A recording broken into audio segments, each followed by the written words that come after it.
బృందము వదలకుండా ఇదే విధంగా కృషి చేయాలని సిద్దిపేట తరఫున కూడా కోరుతూ ఉన్నాం. మరి ఈనాటి కార్యక్రమాన్ని మండలాధ్యక్షుడు గారు ప్రారంభిస్తారని తెలియజేస్తున్నా. సిద్దిపేట నుంచి వచ్చినటువంటి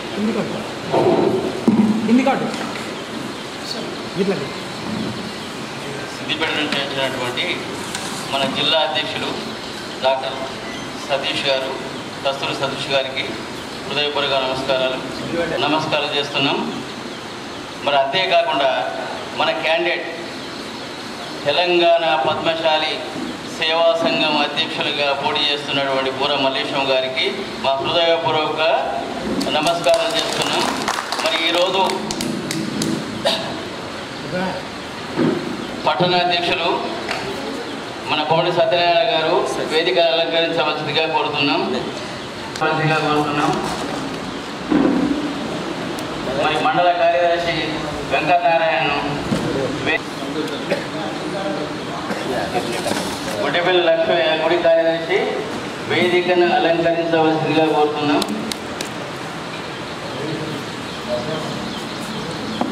మరి ఈరోజు సిద్దిపేట నుంచి మన పెద్దలు జిల్లా అధ్యక్షులు మరి రాష్ట్ర అధ్యక్షుడిగా పోటీ చేస్తున్నట్టు బూర మల్లేశం గారు ఈరోజు మన హుస్నాబాద్ రావాల్సినకి కారణం ఏంటంటే ఆయన ఎన్నికల బరిలో ఉన్నాడు కాబట్టి ఒక ఇద్దరు ముగ్గురు రాష్ట్రానికి మన అధ్యక్షుడిగా పోటీ చేస్తున్నారు.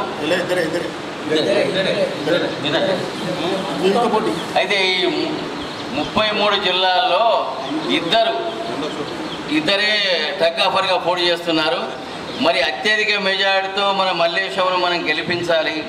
ఎందుకంటే ఈ సిద్దిపేట నుంచి మన ప్రాంతంలో ఉన్నవాడు కనుక మరి అదే కాకుండా సిద్దిపేటలో కూడా చాలా డెవలప్ చేశాడు. ఎందుకంటే పోబా సంఘం కట్టిన బాబు మనం ఫస్ట్ కరీంనగర్ నుంచి ఎప్పుడైతే సిద్దిపేట మన జిల్లా మారిందో అప్పుడు వేయినప్పుడు ఆ మీటింగ్ చూస్తే మనకే విచిత్రంగా అనిపించింది. ఎందుకంటే అతనికి క్లాస్మేట్ మన రాష్ట్ర ముఖ్యమంత్రి మాజీ ముఖ్యమంత్రి కేసీఆర్ గారు ఉన్నారు కాబట్టి దాన్ని బట్టి చాలా మటుకు నిధులు తెచ్చి పద్మశాలీల యొక్క మనగడను పెంపొందింపజేయడానికి చాలా కృషి చేసినటువంటి మహానుభావుడు మల్లేశం గారు. మరి అదే కాకుండా జిల్లా అధ్యక్షుడిగా మన డాక్టర్ కస్తూరి సతీష్ గారిని ఏకగ్రీవంగా ఈ యొక్క తెలంగాణకు ఇంతవరకు 2-3 సార్లు మన కోశిక యాదగిరి కానీ వేరే వాళ్ళు ఉన్నా కూడా అటు మన ప్రాంతం వాళ్ళు కాదు, వాళ్ళు ఏదంటే జిల్లా ఏదంటే వాళ్ళు ఆ ప్రాంతంలో ఉన్న వాళ్ళు కనుక ఇక్కడ నుంచి కార్యక్రమాల్లో రాష్ట్ర కార్యక్రమాల్లో చురుగ్గా పాల్గొన్నటువంటి వ్యక్తి ఆయన. ఒక ఉద్యోగస్తులై ఉండి కూడా రాజకీయాల్లో వాళ్ళ భార్యను వాళ్ళ కొడుకును ఆయన కుటుంబం మొత్తం రిటైర్మెంట్ అయిన కాంచి మొత్తం ఒక కుటుంబము మన రాజకీయంలో మనుగడ సాధించి ఏకగ్రీవంగా 2-3 సార్లు మన కేసీఆర్ యొక్క పాలనలో ఆమె అది మన కేసీ గారు ఏకగ్రీవంగా మన హరీష్ రావు గారు కూడా వాళ్ళను నామినేట్ చేయడం జరిగింది. నామినేట్ పదవుల్లో చురుగ్గా పాల్గొన్నారు. వాళ్ళకు గెస్టెడ్ హోదా కూడా ఇచ్చారు. అటువంటి సిద్దిపేటలో కూడా మల్లేశం గారు అయితే ఆ మల్లేశం గారు ఈ మల్లేశం సారే ఎక్కువ చురుగ్గా ఈ మన రాజకీయాల్లో పాల్గొని చాలా డెవలప్ సిద్దిపేట చేయడం జరిగింది. ఇప్పుడు సిద్దిపేట జిల్లాలో కూడా చాలా మటుకు కూడా అంతకుముందున్న దానికంటే రెట్టింపుగా పద్మశాలి యొక్క ఐక్యత కృషి చేసినటువంటి నాయకుడిగా మన మల్లేశం సార్కు పేరున్నది. అందుకొరకు మనం అత్యధిక మెజార్టీతో గెలిపించాలి. మన అందరి ఓట్లు ఎట్లయినా పడితేనే వాళ్ళ ప్రచారానికి ఎదుటి మనిషి కూడా ప్రచారానికి వస్తలేడు. ఎందుకంటే ఎట్లయినా మల్లేశం ఇవాళ 12వ తారీఖు అంటే ఒక 6 రోజులు ఉన్నది కాబట్టి 33 జిల్లాల్లో విస్తృతంగా తిరిగి చాలా మటుకు మన కుల బాంధవులను కలిసి ఓట్లు సంపాదించే ప్రక్రియలో పాల్గొనాలని కోరుతున్నాం. మరి అంతేకాకుండా సార్కు సహకరించడానికి ఇప్పుడు మల్లేశం సార్కు సహకరించడానికి మన జిల్లా అధ్యక్షులు కానీ ఇంకా సిద్దిపేటలో ఉన్న ప్రముఖులు కానీ చాలామంది కూడా తోడ్పడి ఈ 33 జిల్లాలు తిరిగి అత్యధిక మెజారిటీతో ఈరోజు రాష్ట్ర అధ్యక్ష పదవి చేసుకుంటూ వాళ్ళు ఏదైతే నమ్మకం మీద అవతల పార్టీ వ్యక్తి అవతల అభ్యర్థి ఏదైతే వీటికి రాలేదు అని అంటే మనకు ఉన్నటువంటి ఓట్లు ఏ ఒక్కటి కూడా గైరాజరు కాకుండా ప్రతి ఒక్కరిని మనం తీసుకొచ్చి వేయించుకునే బాధ్యత ఉన్నది. ప్రత్యేకంగా నేను కార్యవర్గంగా అంటే జిల్లా పోస్టులు ఉన్నటువంటి మన 6 సభ్యులకు నేను మనవి చేసేది ఏంటంటే, మీరు ఎంతమంది మీరు ఏం చెప్తే వాళ్ళకు ఫోన్ చేయడానికి కానీ చేసేదానికి మేము కూడా మీతో సహకరిస్తాం. ఆ 167కు 167 మొత్తం పోలు కావాలి. అవి మొత్తం కూడా మన మల్లేశం గారికి పడాలి. మల్లేశం గారు మళ్ళీ గెలిచిన తర్వాత మన దేవాలయానికి వచ్చేసి మనం ఇదే విధంగా మళ్ళా బూర మల్లేశం గారు రాష్ట్ర అధ్యక్షులుగా నిలబడ్డాడు. కాబట్టి అతనిని మనం అధిక మెజార్టీతో గెలిపించాలని కోరుకుంటున్నాను. అతడు మన రాష్ట్రానికి కూడా హైదరాబాద్లో ఎన్నో ఇంకా కార్యక్రమాలు చేసిండు. గోపా సంఘం కూడా సిద్దిపేటలో నిర్మించిండు. శిక్షణ కార్యక్రమాలు ఎన్నో జరుపుతున్నాడు. కాబట్టి దయచేసి అందరూ మనం అధిక మెజార్టీతో బూర మల్లేశం గారిని గెలిపించాలని నేను కోరుకుంటున్నాను. ఇతర ఊళ్ళ నుంచి వచ్చిన కార్యవర్గ సభ్యులకు అందరికీ నా యొక్క హృదయపూర్వక ధన్యవాదాలు. కుల బంధువులందరికీ నా యొక్క ధన్యవాదాలు. జై మార్కండేయ, జై శ్రీరామ్. తెలంగాణ రాష్ట్రానికి ప్రజాస్వామ్య పద్ధతిలో ఎన్నికలు ద్వారా గెలుపొంది దానికి సహర్షం చేస్తున్నటువంటి బూర మల్లేశం గారికి మరియు మన జిల్లా అధ్యక్షులు కస్తూరి సతీష్ గారికి శుభాకాంక్షలు తెలియజేస్తూ, వివిధ గ్రామాల నుంచి వచ్చినా కానీ మన టౌన్ నుంచి వచ్చినా కానీ మన కుల బంధువులందరికీ నమస్కారం తెలియజేస్తూ, మనకు హుస్నాబాద్ పోలింగ్ బూత్ ఇచ్చారు. అందులో హుస్నాబాద్ టౌను, హుస్నాబాద్ మండలం, అక్కన్నపేట మరియు కోయడ ఈ 4 విభజించి ఒకటే ఇక్కడ ఇదే మార్కండేయగూడలో 18 తారీఖు నాడు ఆదివారం 18 తారీఖు నాడు 7 గంటల నుంచి ఉదయం 7 గంటలకి సాయంత్రం 4 గంటల దాకా పోలింగ్ నిర్వహించడానికి సన్నాహం చేశారు. పోలింగ్ ఏజెంట్లు కానీ, ఇన్స్పెక్టర్ కానీ, ఎలక్షన్ ఆఫీసర్లు కానీ అంతా రెడీ అయిపోయారు. మీ నెంబర్లు ఇప్పటికే మేము వాట్సాప్లో పెట్టాము. సీరియల్ నెంబర్ ప్రకారంగా మీరు సీరియల్ నెంబర్ను ఆ తర్వాత రసీదు నెంబరు, ఆధార్ కార్డు పట్టుకుంటే అయిపోతుంది. ఉదయం 7 గంటల నుంచి సాయంత్రం 4 గంటల దాకా తప్పకుండా మనకు దాదాపు ఒక 400 ఓట్లు ఉంటాయి. ఇక్కడ ఈ పోలింగ్ బూత్కు 350, 400 మధ్యలో ఉంటాయి. తప్పకుండా ప్రతి ఒక్కరూ ఇంకొకరితో తీసుకొని నూరా అనుకుంటా అందరూ కలిసికట్టుగా వచ్చి మన రాట్నం గుర్తు బూర మల్లేశం గారి గుర్తు రాట్గా మనం అత్యధిక మెజార్టీతోటి ముద్ర వేసి గెలిపించాలని కోరుతూ ఈ అవకాశం ఇచ్చిన ప్రజలకు ధన్యవాదాలు చేస్తూ ముగిస్తున్నాం. హుస్నాబాద్ నియోజకవర్గ పరిధిలోని అన్ని మండలాల నుంచి, గ్రామాల నుంచి చేసిన పద్మశాలి కుల బాంధవులందరికీ పేరు పేరున నమస్కారాలు తెలియజేస్తూ, ముఖ్య విషయం ఏంటంటే గత స్వాతంత్రం వచ్చి 70 సంవత్సరాల నుంచి కూడా ప్రజాస్వామ్య పద్ధతిలో ఎన్నికలు అనేవి ఒక మన పద్మశాలి కులానికే కాక ఏ సంఘంలో ఏ కులంలో కూడా ఇంతవరకు జరగలేదు.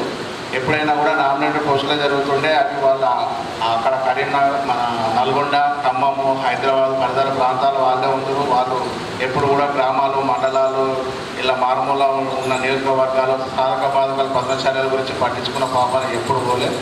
దాన్ని కాంగ్రెస్ మనకు ప్రభుత్వం నుంచి రావాల్సిన పథకాలన్నీ చాలా తక్కువ పరిధిలో మనకు కేటాయించడం జరిగింది. అందులో మనకు ఏమాత్రం కూడా అందలేకుండా మన ఏదైతే పద్మశాలి కులం ఉందో చాలా నిర్వీర్యం అయిపోయింది. మన ప్రభుత్వ పరంగా ఎలాంటి నిధులు రాకపోవడము, మనం ఎదుగుదల లేకపోవడము, రాజకీయంగా కూడా మన వాళ్ళు సర్పంచులు అయితేనేమి, వార్డు మెంబర్లు అయితేనేది, సో ఇతరత్ర ఎమ్మెల్యేలు ఎంపీలు అయితే మొత్తానికి కంటిసూట్లో కూడా కనబడని పరిస్థితి ఉంది. అది స్వాతంత్రం వచ్చి 70 సంవత్సరాలు అయినా కూడా ఇంత మల్లేశం గారిని అధ్యక్షునిగా గెలిపించుకున్నట్టయితే మనకు మంచి పట్టు ఉంటుంది. ప్లస్ మన హుస్నాబాద్ ఇంకా పరిసర ప్రాంతాల వాళ్ళకు కూడా ఎక్కువ పదవులు కూడా అక్కడ మీకు రాష్ట్ర స్థాయిలో ఇప్పించడం జరుగుతుంది. కాబట్టి మీరందరూ వ్యక్తిగత శక్తితోటి సభ్యత్వం 165 అని చెప్తుండ్రు.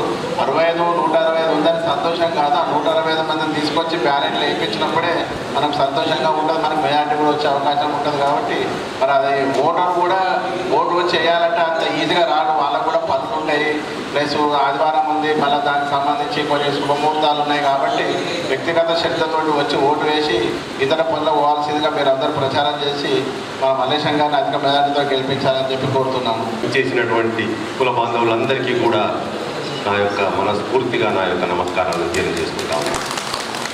ఒక ప్రత్యేకమైనటువంటి సందర్భంలో ఈరోజు మీ వద్దకు రావడం జరిగింది. మరి మీ అందరికీ తెలుసు, తెలంగాణ రాష్ట్రానికి ఎన్నికలు జరుగుతూ ఉన్నాయి 12. మరి వారికి మనందరం కూడా ఓటేయాలని చెప్పేటువంటి ఒక అభ్యర్థనతో ఈరోజు మీ ముందుకు రావడం జరిగింది. అయితే పెద్దలు చెప్పినట్టు మన కులానికి ఇంతవరకు ఏ రోజు కూడా గౌరవం దక్కలేదు. ఎందుకు దక్కలేదు అని అంటే, మన 2-3 సంఘాలుగా విభజింపబడి ఎవరి స్వార్థం కొరకు వాళ్ళు ఒక సంఘం విషాలి కుల బాంధవుల యొక్క బాధలు సమస్యలు ప్రభుత్వానికి చెప్పుకునేటువంటి పరిస్థితి లేకపోవడం, మరి పద్మశాలీలకు ఏం కావాలి, ఏ నిధులు కావాలి, ఏ విధమైనటువంటి పథకాలు తెస్తే పద్మశాలీలు బాగుపడతారు అనేటువంటి విషయం ప్రభుత్వంతో చర్చించదగినటువంటి వ్యక్తులు మనలో లేకపోవడం చాలా బాధాకరం అని చెప్పి, ఆయన చాలా సంపన్నుడైనటువంటి వ్యక్తి. ఆయన ముందుకొచ్చి ఎలక్షన్ ప్రక్రియ ద్వారా ఒక వ్యక్తిని మనం ఎన్నుకున్నట్టయితే ఆ వ్యక్తి వెనుకాల మనం ఉండి మనము ఏమేమి కావాలో ప్రభుత్వం దృష్టికి తీసుకెళ్ళి మనం పథకాలన్నింటినీ కూడా మనం సద్వినియోగం చేసుకోవచ్చు అనేటువంటి సదుద్దేశంతో వారు ముందుకు తిరిగి మరి తెలంగాణ రాష్ట్ర పద్మశాలి సంఘాన్ని స్థాపించి మరి దానికి ఓటర్లందరినీ కూడా రాష్ట్ర వ్యాప్తంగా తన సొంత ఖర్చులతో పుస్తకాలను, రిసిప్ట్ బుక్లను, ఖర్చులను అన్ని కూడా తన సొంతంగా పెట్టుకొని ఒక 48,000 పైచిలుకు ఓటర్లను నమోదు చేయడం జరిగింది. ఒకే వ్యక్తి రమా శ్రీనివాస్ అనే వరంగల్కు సంబంధించినటువంటి వ్యక్తి తన సొంత ఖర్చుల ఓటర్లను నమోదు చేసుకోవడం జరిగింది. ప్రతి ఒక్క ఓటరు కేవలం 100 రూపాయలు కానీ లేదా 1000 రూపాయల శాశ్వత సభ్యత్వం కానీ తీసుకొని మరి దాని ద్వారా రాష్ట్రంలో పటిష్టమైనటువంటి సంఘాన్ని ఏర్పాటు చేయాలనేటువంటి ఉద్దేశంతో ఒక మంచి ఒక నాయకుడిని మనకు ఎన్నుకునేటువంటి అవకాశం వారు కల్పించారు. దురదృష్టవశాత్తు వారు చనిపోవడం, తద్వారా ఆ గ్రూపులో ఉన్నటువంటి వ్యక్తులు ఎవరు కూడా పోటీ చేయకూడదు అనే ఒక నిబంధనకు ఏదైతే పదవుల్లో ఉన్నటువంటి వ్యక్తులు ఎవరు కూడా రాబో ఎన్నికల్లో పోటీ చేయొద్దు, మనందరం కూడా కేవలం ప్రజల యొక్క సమస్యలను తీర్చడానికి ప్రజల ముందుకెళ్ళి మనం ఒక ప్లాట్ఫామ్ తయారు చేయడం మట్టుకే కానీ ఎలక్షన్లో మనం నిలబడద్దు అనేటువంటి ప్రక్రియ ఒక నిబంధన ఉన్నప్పటికీ కూడా అందులో ఉన్నటువంటి డబ్బు ఏదైతే ఈ ఓటర్ల ప్రక్రియ ఓటర్ల నమోదు కార్యక్రమం ద్వారా వచ్చినటువంటి సుమారు 80 లక్షల ఏ విధమైనటువంటి ప్రజాసేవ ఉద్దేశం లేకున్నా కూడా, ఏ విధమైనటువంటి దైవిక కార్యక్రమాల్లో అనుభవం లేకున్నా కూడా ఒక వ్యక్తిని ముందుకు తీసుకొచ్చి ఈరోజు ఇతను పద్మశాలి సంఘానికి అధ్యక్షుడిగా పోటీ చేస్తున్నాడు అని చెప్పి మన మీద రుద్దడం జరిగింది. అది చాలా అన్యాయం అని చెప్పి మేము చెప్పినప్పటికీ కూడా ఒక దురుద్దేశంతో ఒక వ్యక్తిని ఈరోజు ముందుకు పెట్టి ఆయన ద్వారా ఈ యొక్క ఎలక్షన్ ప్రక్రియను నడిపించడం జరుగుతుంది. మరి అంతకు ముందు నుంచి కూడా రమా శ్రీనివాస్ గారు ఉన్నప్పుడు కూడా దూర మల్లేశం గారు సమర్థవంతమైనటువంటి నాయకుడు, అట్లాంటి నాయకుడు మనకు ఉండాలి అని చెప్పి వారు కూడా మెచ్చుకొని ఎన్నో సందర్భాలలో వారు కూడా మరి దూర మల్లేశం గారిని సమర్థించడం జరిగింది. కానీ ఆయన అనంతరం కేవలము ఆ నిధి యొక్క దృష్టితో కేవలం దుర్బుద్ధితో అక్కడ ఉన్నటువంటి కొంతమంది పెద్దలు ఈ ఎలక్షన్ ప్రక్రియను పక్కదో పట్టించి మరి ఒక చెల్లుతుంది అనేటువంటి ఉద్దేశంతో దురుద్దేశంతో ఒక వ్యక్తిని ముందుకు తీసుకురావడం మనందరికీ చాలా దురదృష్టకరమైనటువంటి విషయం. కాబట్టి దూర మల్లేశం గారు ఈ రోజు కాదు, గత 40 సంవత్సరాల నుంచి ప్రజా జీవితంలో ఉన్నారు. వారు ఉద్యోగం చేస్తున్నప్పటికీ కూడా వారు ప్రజా జీవితంలోనే కొనసాగుతూ వచ్చారు. వారి జీతము మరి ఇప్పుడు వస్తున్న వాళ్ళ పెన్షన్ కూడా ఏ నెలకు ఆ నెల ప్రజా జీవితం ప్రజా సంక్షేమం కోసమే, సమాజ సంక్షేమం కోసం, పద్మశాలీల యొక్క సంక్షేమం కోసం వారు ఖర్చు పెడుతున్నటువంటి తీరు మనందరికీ కూడా జ్ఞానోదయం కలిగించాల్సినటువంటి అవసరం ఉన్నది. మనందరం కూడా అలాంటి వ్యక్తిని ముందుకు తీసుకొచ్చి మరి మనం అందరం కూడా రాష్ట్ర అధ్యక్షుడిగా ఎన్నుకోబడితే మరి ఇంకా కూడా వారు ఎంతో సేవ మనందరికీ కూడా సేవ చేసి తెలంగాణ రాష్ట్ర పద్మశాలీలకు ఒక గౌరవమైనటువంటి స్థితిని తీసుకొచ్చేటువంటి అవకాశం వారి ద్వారా మాత్రమే జరుగుతుంది.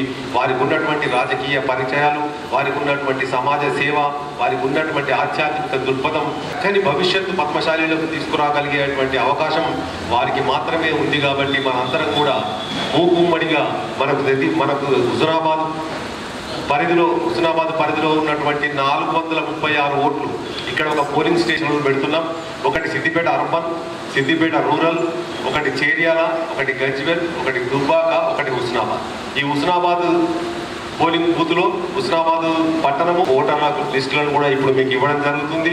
ఇక్కడ ఉన్నటువంటి ఓటర్లను మీరందరూ కూడా ప్రభావితం చేసి మీ అందరూ కూడా ఒక్కొక్కరు 10 మంది ఓటర్లను ప్రభావితం చేసి వారిని పోలింగ్ స్టేషన్కు తీసుకొచ్చి ఓటు వేయించేటువంటి బాధ్యత మీరందరూ కూడా తీసుకోవాలని చెప్పి మీ అందరికీ కూడా సవినయంగా విజ్ఞప్తి చేసుకుంటూ మరి ఎంతో దూరం నుంచి ఎంత బిజీగా మాట్లాడిద్దామని చెప్పేసి మరి వారిని కూడా మాట్లాడాలని చెప్పి నేను కోరుకుంటాను. కొత్త కాదు, ఎప్పటికీ వస్తూనే ఉన్నాం. సిద్దిపేట జిల్లా అంటేనే కొత్త కాదు కాబట్టి ఇలా ఎవరి పేరు చెప్పినా కానీ అవి నాది అని అందరూ నావాలి. అందరి మన పద్మశాలి మిత్రులు బాంధవులందరూ కూడా నావాలి. కాబట్టి ఎవరు చెప్పకుండా సభకు నమస్కారం చెప్పాలనుకున్నా అని అంటే ఇప్పుడు మా అధ్యక్షులు వహించిన గౌరవ పెద్దలు, తర్వాత మా పాలన్న గారు, తర్వాత భగవాన్ గారు అందరూ ఎవరి పేరు వాళ్ళు ఫోన్ చేస్తున్నారు. ఏం చేస్తున్నామంటే పని అన్నాకి జరుగుతుంది. వాళ్ళకి ఫోన్ చేసి ఏం చేస్తున్నా అంటే మనటువంటి సిద్ధిలో వస్తుడు మీ అందరి వాడే కానీ నాకు ఒక పట్టుదల మాత్రం సరే పని ఏం చేసిండు ఏం సాయంత్రం మీరు పెద్దలు చెప్పారు దానికి ఏమి నాకేమిటి అన్నీ మీరందరూ కూడా సుపరిచితం. నాకు ఒక్కటే పట్టు ఏదైనా కానీ పద్మశాల యొక్క విలువలు కాపాడుకోండి కాబట్టి పద్మశాల యొక్క విలువలు కాపాడుకుంటూ వాళ్ళని అభివృద్ధి చేసే లక్ష్యం ఉండాలి. పద్మశాలకు సంక్షేమం కోసం పాటుగా ఇవాళ రాష్ట్రంలో నేను ఒక వ్యక్తిగా ఈ ప్రజాస్వామ్యంగా జరుగుతున్నటువంటి ఎన్నికలకు పోటీ చేయాలి. పోటీలో కానీ మొదలు ఏకగ్రీవం అందరూ ఏమనుకున్నారంటే రాష్ట్రంలో కూడా రమాసి బహురోజు పెద్ద రమాసేన్ గారు ఉన్నప్పుడు కూడా మా పూర్వమల్ల సంఘాన్ని అధ్యక్షులు పెట్టుకొని బ్రహ్మాండమైన ఎందుకంటే సమాజ సేవ లక్ష్యం ఉన్నది. ఏ చేసినా బ్రహ్మాండం మాట్లాడతాడు, ఏ చేసినా ప్రభుత్వం కాదు ఇవ్వాలని నిలదీసి మాట్లాడి నడిపిద్దామనే ఉద్దేశంతోనే ఇది ఒక కమిటీ ఏర్పాటు చేసి వాళ్ళ ప్రజాస్వామ్యంగా ఓటింగ్ ద్వారా ఎన్నుకుందాం అనే ఉద్దేశంతోనే ఇన్ని వేల ఓటర్స్ అయినాయి. ఇంకా మస్తుగా అవుతుండే నేను 48,000 ఓటర్లు అయితే ఆ ఎన్నిక అవుతుంది. ఆ ఎన్నికైన వాడు పొద్దున ఏం చేయాలని అంటే ఏ ప్రభుత్వం ఉన్నా సరే మెడలు వచ్చి పని చేయించుకుంటాడు ఆ అధ్యక్షుడు. రేపు పొద్దున సరే మనకు ఉన్నటువంటి ఏ ప్రభుత్వం ఇలా ఉన్నది కాబట్టి అయినా ఆ ప్రభుత్వంతో మనం పని చేయించుకుంటాం. దాంట్లో వెనుక ముందు లేదు పేదవారి ఎన్నో సంఘాలకు ఎన్నో విధాలుగా పనిచేసిన కాసేవ చేసిన రేషన్ కార్డు దానికి ఒకటే దానికి వస్తున్నాయి. కానీ నా ఉద్దేశం ఒకటే రాష్ట్రంలో ఉన్న ప్రజల కష్టాలు తీర్చాలంటే సంఘం ఒకటి కావాలన్న మొదటి నుంచి లక్ష్యంతోనే పనిచేస్తున్నా. ఆ కమిటీని కూడా ఇవాళ అన్నటువంటి కమిటీని నేను యాదాద్రిలో ఒక మీటింగ్ పెడితే సమాజం నుంచి కూడా వచ్చారు తెలుసు రాజమాధవ్ గారు కానీ అందరూ అక్కడికి వచ్చారు. మొత్తం భగవాన్ గారు కానీ వచ్చి ఆ చూసిన చిత్రం అనే యాదాద్రిలో ఇంత పెద్ద మీటింగ్ పెట్టాడు పూర్వమల్లేశం గారు ఏంటిది అసలు నా భూతం అమ్మ ఇంట్లో చేస్తున్నాడు ఇంత పెద్ద ఆయన వాళ్ళే అంటే నాకు అట్ట కాదు.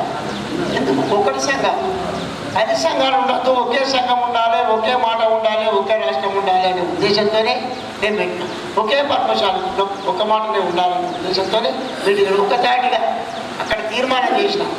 ఏమని తీర్మానం చేసిన రాష్ట్రంలో అన్ని సంఘాలు కలిసి ఒక దగ్గరికి వచ్చి ఒకే సంఘంగా ఉండాలని తీర్మానం చేయించిన అందరితో సంతకాలు పెట్టినటువంటి జాతి బాబు అందరి సంతకాలు పెట్టించి ఒక తీర్మానం చేసిన. ఆ తీర్మానాన్ని అందరూ స్వాగతించారు. 33 జిల్లాల వాళ్ళందరూ కూడా స్వాగతించి తప్పకుండా చేద్దాం సార్ అని అంటే వాళ్ళు పోతే ఇక్కడ 80 లక్షలు ఉన్నాయి ఇవి పోతాయి, మరి ఇక్కడ ఉన్నాయి ఇటు పోతాయి, మరి మళ్ళీ స్ట్రిక్ట్ రూపాయి తినడం ఇవన్నీ తిననీయుడు, మరి ఎప్పుడు మా సంగతి ఏంటి అని ఒక ఈగల్లాగా బెల్లం ఉంటే ఈగల్లాగా వాడినట్టు ఒక కూటమి తయారు. దానికి నేను భయపడలేదు. నువ్వు కూటమి తయారుగా మొత్తం అధ్యక్షులు ఒక్కటిగా మీరు రాసినారు. కానీ నేను ప్రజలకు ఇచ్చిన మాట ప్రకారం ఇవాళ నిలబెడుతున్నా. మీరు దమ్ముంటే ఎవరైనా నిలబడడం గెలవదు. ఇక వెంటనే నీతి తప్పిన వాళ్ళు ఎవరితో మనకు సంబంధం లేదు. నీతి ఉన్నోళ్ళు అయితే నిలబడదు. నీతి మంచిర్యాల పోతే పెద్ద ఎత్తున చెడమంచి నడవని పెద్ద ఎత్తున సమావేశం పెట్టి అంటే ఒక్కొక్క దగ్గర అభిమానులు ఆదిలాబాద్ ఇప్పుడు మాట్లాడితే కూడా ఆడికే మొత్తం ఏదైనా చిన్న మెసేజ్ వాళ్ళే పెట్టిస్తాడు. మల్లేశం గారి జాగ్రత్త, ఆయనకి ఏమన్నా అంటే జాగ్రత్త అన్నట్టుగానే ఉంటుంది. అంటే ఒక్కొక్క జిల్లా ఖమ్మం జిల్లా ఖమ్మం దగ్గర పూర్వమల్లేశం కావాలి, నల్గొండ కోసం పూర్వమల్లేశం కావాలి. మన నల్గొండ వాళ్ళతో అక్కడ ఉన్న ఒక్క సిద్ధిపేట గీల పోతే మొత్తం ఎక్కడ ఎంతమంది లీడర్లు ఉన్నారో అందరూ ఆయన చరిత్ర సృష్టించారు. ఒక్క లైసెన్స్ ఏం తప్ప ఆయన హైదరాబాద్ రాలేదు. మిగతా వాళ్ళు వచ్చి ఏకగ్రీవంగా ఏమన్నారంటే మాకు కావాల్సింది మీ యొక్క సేవలు మాకు కావాలి. మీరు చెప్పకుండా మేము అనుకున్నాము, ఓటేసి నేను గెలిపించాలనుకున్నాము. వీళ్ళు కూడా మేము ఏం పద్మశాలి చూసింది ఏం చేద్దాము ఏం చేసినాము అని వివరణ చేసి నేను పొద్దున సంఘాన్ని ఏకం చేయడానికి ఉన్న కంకణం కట్టుకున్నా. నేను అందరిలాగా ఆశామాషి కాదు. నాకు డబ్బు సంపాదించేది నా పిల్లలు చెప్పలేదు, నాకు ఏది అవసరం లేదు. నా ఉన్నట్టు నేను చెప్పిన మా పిల్లలు బిడ్డపై సంపాదన మీరే ఉంటుంది, కానీ నాకు మాత్రం ఆశపడదు. నా పెన్షన్ నా సమాజాన్ని పెడతా అనుకున్నా. నా సమాజానికి సేవ చేస్తున్న బిడ్డ అంటే వాళ్ళతో గొప్ప అవసరం డాడీ మీరు ఏమైనా చేసుకోండి, నాకు అవసరం లేదు. నేను కష్టపడుతున్నప్పుడు పని చేసుకున్నాను. నా బిడ్డను కూడా నా కొడుకు కూడా నాకు సహకరిస్తుంది. డాడీ తిరుగుతుండే ఒకడే నేను నా మనమాన్ని కూడా నా ఎవరు ఫ్యామిలీ నాకు భారం లేదు, బరువు లేదు. ఎందుకంటే నేను రాజకీయ అప్పుడు మొదటి నుంచి మా మేడం రాజకీయ చేసి చెప్పాడు. ఒక ఎంపీపీ చేసినాము, జడ్పీడీ చేసినాము, పార్టీ ఉమ్మడి జిల్లాలో ప్రెసిడెంట్ చేసినాము. మొన్న అంటే దానికి నేను కట్టుబడి పని చేస్తూనే ఉండాలి. అప్పటికి అన్ని పదవులలో మా ఇంటి ఖర్చే పెట్టిన తప్ప ఒక్క రూపాయల సంగతి. దాదాపు 23 ఎకరాల స్థలమాన్ని కూడా నేను రాజకీయంగా ఖర్చు పెట్టాను. అంటే సేవ భావన, అందరికీ సేవ.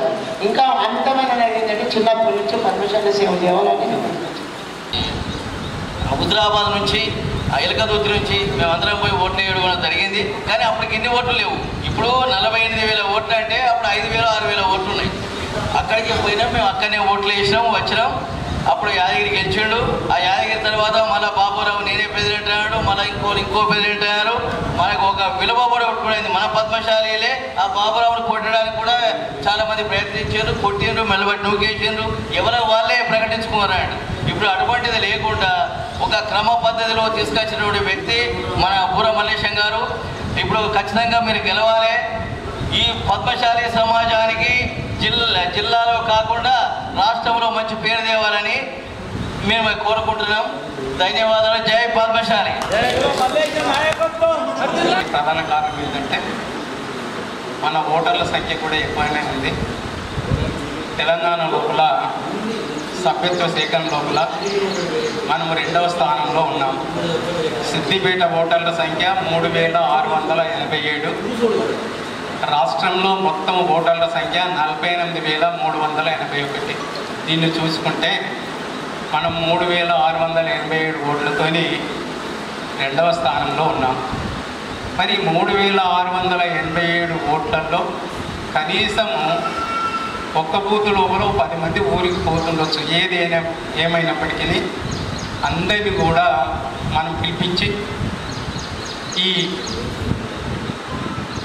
బూత్ లోపల 436 ఓట్లు ఉన్నాయి కాబట్టి ఒక్క ఓటు కూడా మిస్ కాకుండా మీరందరూ వేయిస్తారని తెలియజేస్తూ, మరి ఈ ఓటరు అనేటువంటి వాడు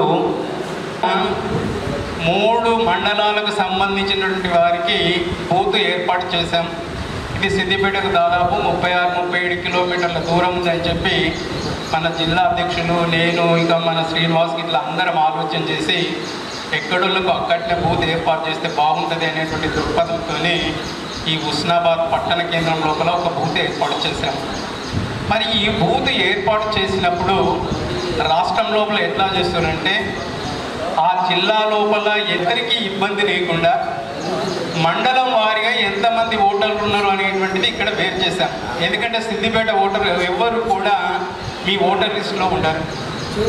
హుస్నాబాద్లో ఉన్నటువంటి ఓటర్ లిస్టులో కేవలం హుస్నాబాద్ పట్టణము, హుస్నాబాద్ ఇచ్చుకుంటూ రావచ్చు. కానీ ఇక్కడ దీన్ని ఓటర్ స్లిప్ ఇవ్వడానికి చాలా కష్టంగా ఉంటుంది. ఎందుకంటే ఒకరు ఈ ఇంట్లో నమోదు కాగానే ఇంకో 10 ఇళ్ళు దాటి కూడా నమోదై ఉంటారు. కాబట్టి ఓటర్ స్లిప్స్ పంపడం చాలా కష్టం. అందుగురించి ఏంటంటే నేను అనేది ఈ విధంగా ఒక 100 పేజీల తెల్ల కాపీ తీసుకొని ఇంత చిన్న సీరియల్ నెంబర్ 1 క్రమ సంఖ్య 1. మరి ఈ క్రమ సంఖ్య 1 ఎవరు? గాజుల భగవాన్. వాస్తవంగా ఇప్పుడు గాజుల భగవాన్ది కూడా మీ దగ్గర 1వ నంబరే ఉన్నది.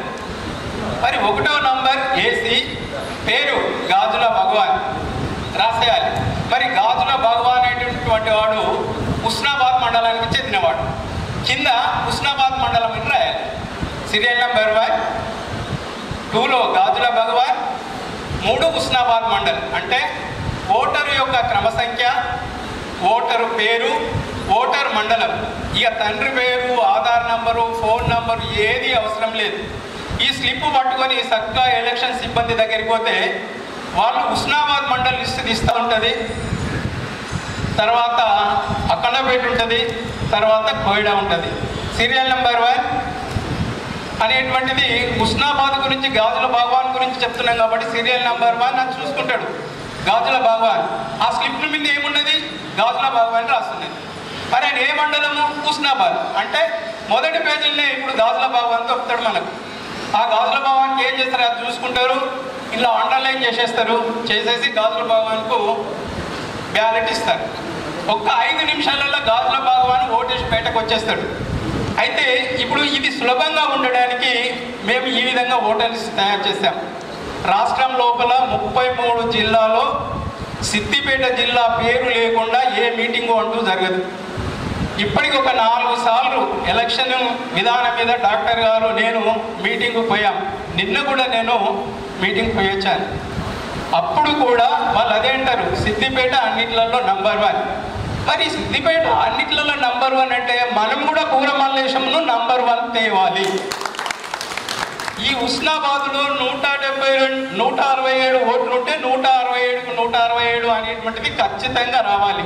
అటువంటి పరిస్థితుల్లో కూర మల్లేశం సిద్దిపేట అనేటువంటిది మా కోరిక. మీ అందరూ చెప్పినటువంటి అభిప్రాయాల ప్రకారం కూడా జిల్లా శాఖ పక్షాన మేము అభినందనలు కూడా తెలియజేస్తున్నాం.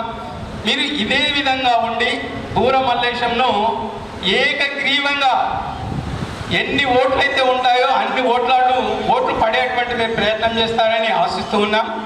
ఇంకొకటి ఏంటంటే మనకు మంచి ఏజెంట్ కావాలి, ప్రతి వ్యక్తిని గుర్తుపట్టేటువంటి ఏజెంట్ కావాలి. అయితే ఇప్పుడు ఈ ఓటర్ లిస్టులు ఒక 3 బైండింగ్ తీసుకొని వచ్చాం. ఈ బైండింగ్తో ఉన్నటువంటి ఓటర్ లిస్ట్ ఏంటంటే, ఒకటి పోలింగ్ ఏజెంట్కి ఇవ్వాలి.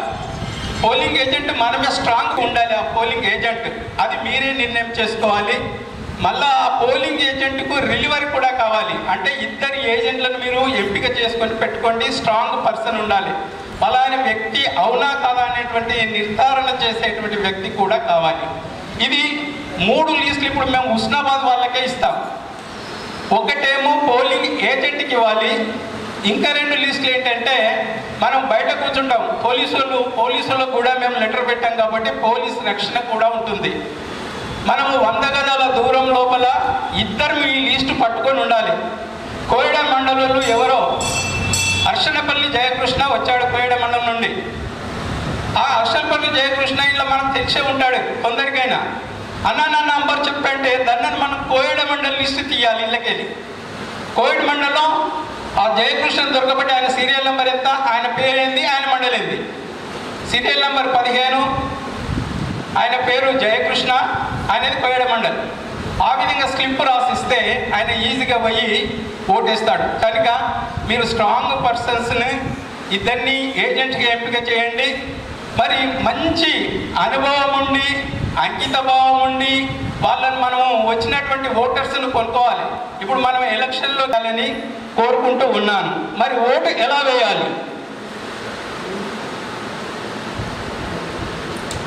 ఇది నమూనా బ్యాలెట్. ఎలక్షన్ల నాడు 2nd అభ్యర్థి పేరు వస్తుంది, 2nd అభ్యర్థి గుర్తు వస్తుంది. 2తో అందరు కూడా ఈ రాట్నం గుర్తునే చూపించాలి. 2nd వారితో మనకు సంబంధం లేకుండా మరి దేశమును నంబర్ 1లో ఉంచేటట్టు తెలంగాణ రాష్ట్ర పద్మశాలి సంఘం అధ్యక్షుడిగా ప్రజాస్వామ్య పద్ధతిలో ఓటింగ్ ద్వారా గెలిచినట్లు మనం చరిత్ర సృష్టించాలని మీ అందరినీ పేరు పేరున కోరుకుంటూ ఈ అవకాశం ఇచ్చినటువంటి ఈ హుస్నాబాద్ బూత్ నియోజకవర్గానికి అందరికీ కూడా ధన్యవాదాలు తెలియజేస్తూ ముగిస్తున్నాను. మల్లేశమన్న ఐక్యత, మల్లేశమన్న ఐక్యత, రాట్నం గుర్తుకే, రాట్నం గుర్తుకే.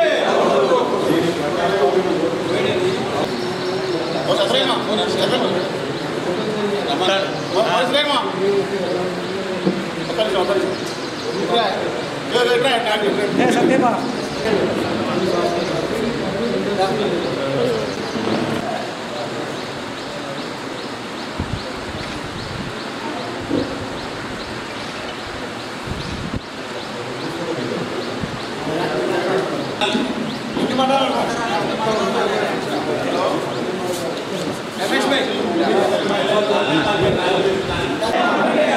గుర్తుకే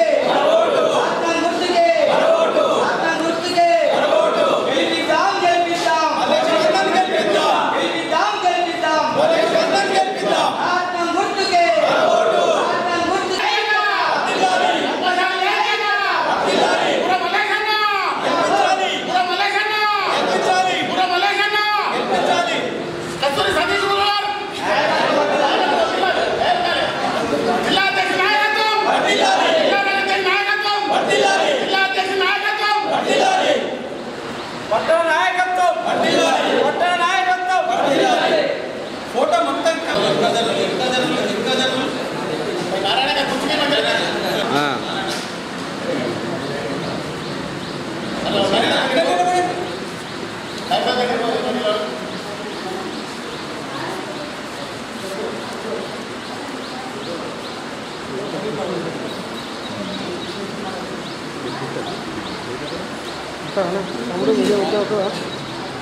జై మార్కండేయ జై మార్కండేయ జై పద్మశాలి జై పద్మశాలి జై పద్మశాలి జై పద్మశాలి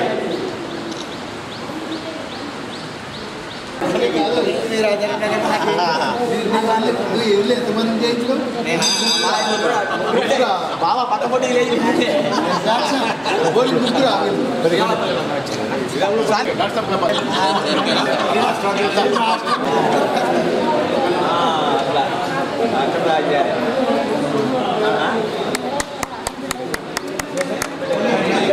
జై మార్కండేయ జై మార్కండ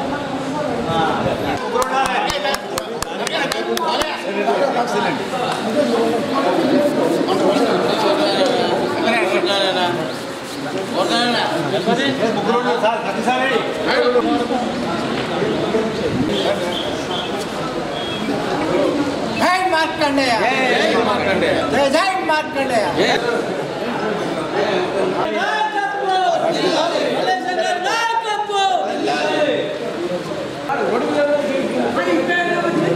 చలో